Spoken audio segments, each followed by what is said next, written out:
রমজানের রোজা রেখে আপনি যদি অন্যায় কাজ ছাড়তে পারেন, গুনাহের কাজ ছাড়তে পারেন, আল্লাহর সমস্ত আদেশগুলো মেনে চলতে পারেন, আপনি রোজাদার।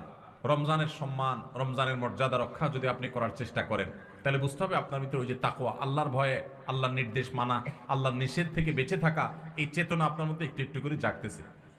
এরপর পুরো মাস রোজা থাকার পর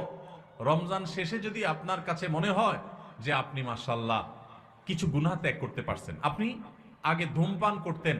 আপনি রমজান মাসে যেহেতু রোজার দিনে সারাদিন আপনি ধূমপান করতে পারেন না,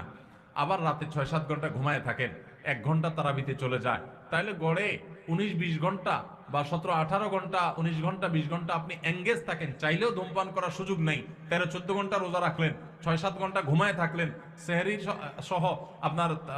তারাবির নামাজ সহ ৫ ওয়াক্ত নামাজ মিলায়া, সব মিলায়া আপনার প্রায় ১৯-২০ ঘন্টা ধরে আপনি এমনিই, আপনি চাইলেও বিড়ি সিগারেট খাওয়ার সুযোগ নেই, তাহলে আর বাকি থাকে ৪ ঘন্টা ২৪ ঘন্টার মধ্যে। তাহলে রমজান মাসে আপনি যদি এই ৪টা ঘন্টা কষ্ট করে জিম খিসি থাকতে পারেন, তাহলে ১ মাসেই আপনি চাইলে এই বদভ্যাস ত্যাগ করতে পারেন না। রোজা আসছে আমাকে ট্রেনিং দেওয়ার জন্য, এই শিক্ষা যদি রমজানের রোজা থেকে আপনি নিতে পারেন, আর রমজান মাস শেষে আপনি যদি চোখে আঙ্গুল দিয়ে দেখাতে পারেন, নিজের বিবেকের কাছে উত্তর দিতে পারেন যে রোজার মাস রোজা রেখে, রমজান মাস আমি সিয়াম সাধনা করে, তাকওয়া চর্চা করে আমি অমুক বদভ্যাস ছাড়ছি, অমুক খারাপ কাজ ছাড়ছি, অমুক ভালো কাজটা ধরছি, আগে নামাজ নিয়মিত পড়তাম না, এখন ৫ ওয়াক্ত নামাজ শুরু করছি, যদি রমজানের পরেও এগুলো আপনি ধরে রাখতে পারেন, তাহলে আপনি আল্লাহর শুকর আদায় করবেন যে আপনার রোজা আল্লাহর কাছে কবুল হয়েছে।